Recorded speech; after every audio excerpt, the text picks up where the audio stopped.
இருட்டடிப்பா முஸ்லிம் என்று ஒரு இடத்துல சொன்னார்னா அதுக்குரிய வாசகம் மட்டும் போதும். 1.5 மணி நேரம் பயான் வேண்டியதில்லை. அதுக்குரிய ஆதாரங்கள் நிறைய காட்டியிருக்கலாம். அது நமக்கு தேவையே கிடையாது. முஸ்லிம் என்று ஒரு இடத்துல சொல்றீங்க, முஸ்லிம் இல்லைன்னு இன்னொரு இடத்துல சொல்றீங்க, இதுதான் பிரச்சனை. இதுக்கு அது போதுமானது. அதே நேரத்தில் பின்னாடி உள்ள ஹதீஸ் எல்லாம் சொல்ல வேண்டிய அதையா இப்படி செஞ்சுட்டேங்கிறாரு. அதைத்தான் சொல்லிட்டு வர்றமே. இப்னு அசாக்கிர முதல்ல தூக்கி போட்டோமே. நீங்க பின்னாடி சொல்றீங்களா, இந்த பின்னாடி சொன்னதுல ஒண்ணுதான் இப்னு அசாக்கிர்.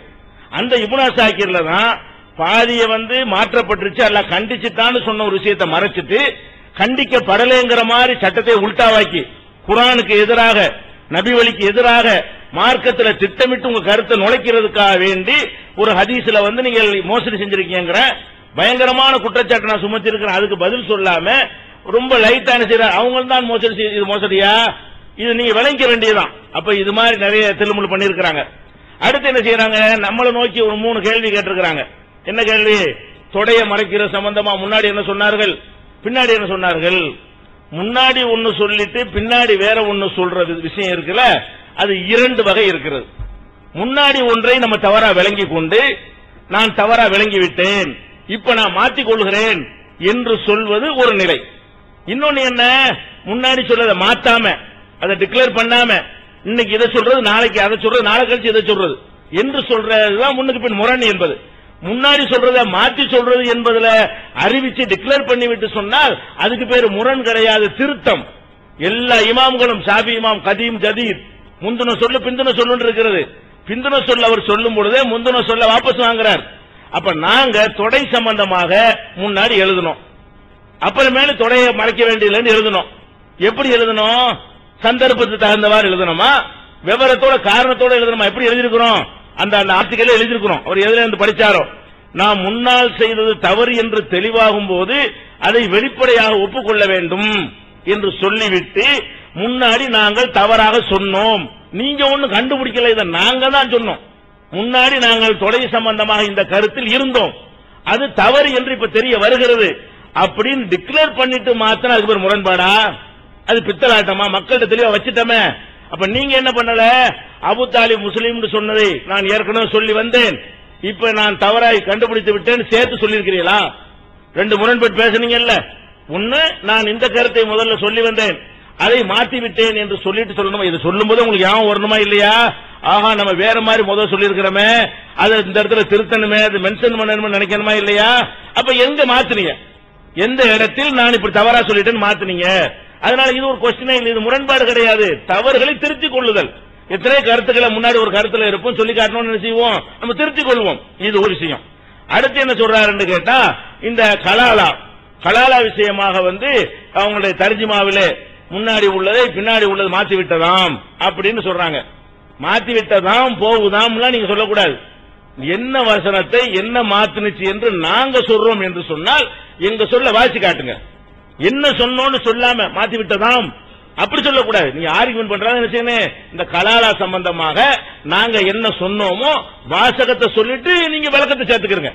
நாங்க சொன்ன வாசகத்தை வாதத்தை வைக்காம நீங்களா போட்டு மாத்தி விட்டதாம் போய் விட்டதாம் சொல்லக்கூடாது. அதை வாசிய, ஆனால் அதுல உங்களுடைய அந்த வாதத்துக்கு நான் பதில் சொல்வேன். 2வது.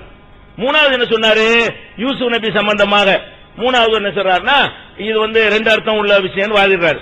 நாம செஞ்ச அர்த்தத்தை தவறுண்டு வாதிடாம எங்க அர்த்தமும் சரிதான்னு தான் வாதிருக்காரே தவிர எங்க அர்த்தம் தவறுன்னு சொன்னாரா? பிஜே தமிழாக்கம் தவறுன்னு அவர் சொல்ல காணா, அவர் அர்த்தத்தை தவறுங்கிறோம்ல, அது தவறு இல்ல அப்படின்னு தான் வாதிட்டு இருக்கிறாரு. அதான் தலைப்பு. அது தவறா இல்லன்னு சரியா வாதிடலாம். உங்க வாதத்துல என்ன ஒத்துக்கிட்டீங்கன்னா, நாங்க செஞ்சதும் சரி நீங்க செஞ்சதும் சரின்னு தான் வாதிட்டு இருக்கிறீங்க. பிஜே சொன்னது தப்பு, இன்னென்ன காரணம் தப்பு என்று நீங்க சொல்லவே இல்லை. அப்ப 3 எடுத்து வச்சீங்க, 3 ஒண்ணுமில்லாம போச்சு. நாங்க 2 எடுத்து வச்சோம், அப்படி நிக்கிது. சரியா? ஞாபகத்தில் வச்சுக்கிறங்க. அடுத்து பாருங்க, அடுத்து என்ன செய்யறாருன்னா, அந்த இப்னு அசாக்கிருடைய அந்த இதுலயே 3 சொன்னாரு. இப்னு அசாக்கிர்ல இருக்கிறது, அபூதாவுதில் இருக்கிறது, நசையில் இருக்குன்னு சொன்னார். அப்ப அபூதாவுதில் என்ன இருக்கு தெரியுமா? இந்த சம்பவத்தை பத்தி சொல்லும் பொழுது, இன்ன அம்மக்க ஷைஹல்லால் அலி ரலியல்லாஹு அன்ஹு அவர்கள் அந்த கிளிப்பிங் போடுவாங்க. அபூதாவுதில் ஹதீஸ், இன்ன அம்மக்க ஷைஹல்லால், அந்த சிவப்பு கலர் அடிச்சிருக்கு பாத்தீங்களா, அந்த அந்த கருத்தை இருத்தரிப்பு செய்யறாரு. அலி ரலியல்லாஹு அன்ஹு ரசூலுல்லாஹ் சொல்றாங்க, வழிகட்ட உங்களுடைய முதியவர் சின்னப்பா பெரியப்பா இருக்கார அவர் இறந்து விட்டாருங்கிறார், வழிகட்டங்கிறார். தன்னுடைய தகப்பனார் முஸ்லீம் இல்லை என்று சொல்லி ரசூலுல்லாஹ்ட்ட வந்து அலி சொன்னாங்கன்னு இருக்கிறது. இவர் அபூதாவுல வந்து ஒரு முஸ்லீமா இருக்காருன்னு இருக்கு உல்டா பண்ணி என்ன செய்யறாரு, அந்த இப்னு அசாக்கிரோட கோத்தலையும் சொல்லிட்டு இருக்கிறார். அதே மாதிரி வந்து நசையில் என்ன வருது, நசையும் அவர் குறிப்பிடுகிறார். நசையில வந்து நீங்கள் புதைங்க அபு தாலிப் புதைங்கன்னு சொல்லும் பொழுது அலி வந்து ரசூலுல்லாஹ்ட்ட சொல்றாங்க இன்னஹு மாத முஷ்ரிகன், அதுவும் இருக்குது நசையில. அவர் முஷ்ரிக்காக இணை கற்பிக்கிறவராக மரணித்து விட்டார். அப்ப ரசூலுல்லாஹ்ட்ட வந்து அலி என்ன சொல்றாங்கன்னா வழிகட்டவராக மரணித்து விட்டார் ஒன்னு சொல்றாங்க. அதை செஞ்சு விடுறாரு, முஷ்ரிக்கா மரணித்து விட்டார் அப்படின்னு ரசூலுல்லாஹ் மறுக்கவும் இல்ல ஒத்துக்கொள்ளவும் இல்ல. அதுக்கு பிறகு பேசிட்டு மட்டும் தான் சொல்றாங்க. இப்ப நம்ம என்ன கேட்கிறோம், அபுதாவுது நசைன்னு துணைக்கு அழைச்சிட்டு போனீங்களே, அது எல்லாமே வந்து அபு தாலிப் வந்து முஸ்லீம் ஆகலன்னு காட்டுத. ஆகலன்னு காட்டுற ஹதீஸ ஆயிடுச்சுன்னு எப்படி காட்டுறீங்க? அபு தாலிப் முஸ்லீமா காட்டுறாங்கிறது வாதம் அல்ல. இது டாபிக் என்ன, ஏன் இருட்டடிப்பு செஞ்சீங்கிறான். கேள்வி என்ன, அந்த ஹதீஸ் அது சொல்லுகிறதா? நீங்க அபு தாலிப் முஸ்லீம் தான் வேற என்ன காட்டக்கூடாது, தலைப்பு அதல்ல. கேள்வி என்னன்னு விளங்கிக் கொள்ள வேண்டும். நீங்கள் சொன்ன ஷேக் அப்துல்லா சொன்ன இப்னு அசாக்கிருடைய ஹதீஸ் அவர் கருத்தை மறுத்து பின்னாடி இருக்கிறது, இருட்டடிப்பு செய்கிறார். நசை என்றவர் சொல்லக்கூடிய ஹதீஸ் அவருக்கு மாற்றமாக இருக்கிறது.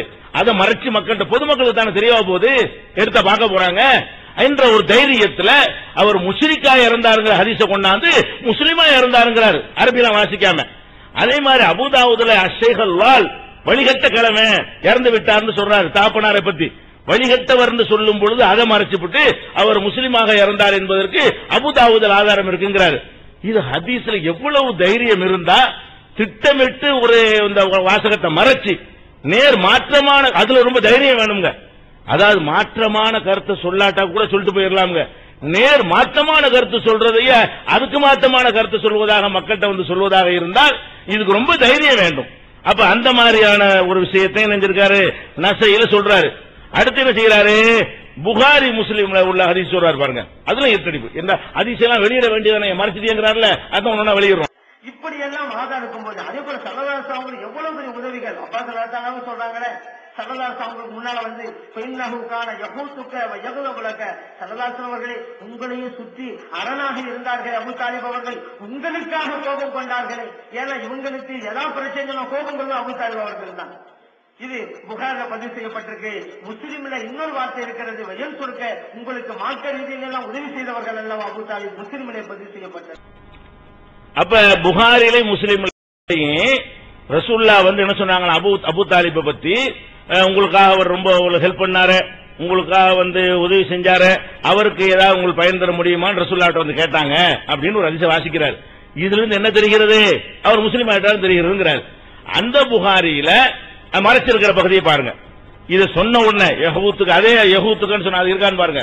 யஹூத்துக்க யகுலபு லக்கண்டார, அதுக்கு பிறகு கால ஹுவ ஃபீ லஹ்லாஹி மின் நார், அவர் வந்து நரகத்தினுடைய ஆழம் குறைந்த பகுதியிலே இருக்கிறார்.